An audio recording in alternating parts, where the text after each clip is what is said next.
Lucky for me, one of your passions also happens to be watches in a big way. The first question comes to mind. You chose to go the route of having a very eclectic collection without any direction.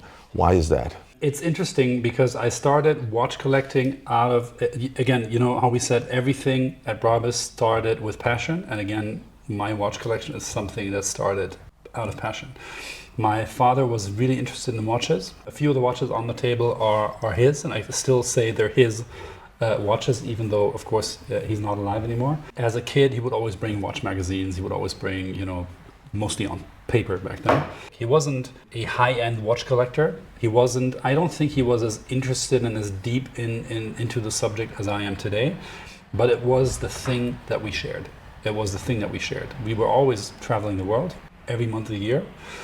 And besides cars, watches was the thing that we both liked to talk about. So when he passed away, I took it with me, and to this day, it's the thing that somehow connects me to him.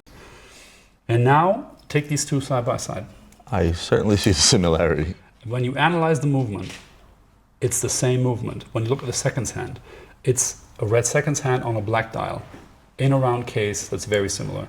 So through my watch collecting and through looking very closely at the pieces that I have, I could suddenly find out what was going on in my father's head 40 years earlier.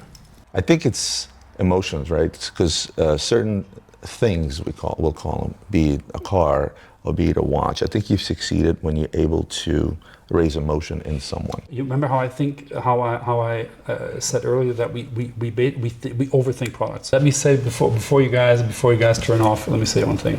All of which we talked about was actually also what attracted me to your videos and why I've been following both Grey Market as a show, but even more the videos that you put out where you tell and where you show you and explain your watches and show your expertise of watches.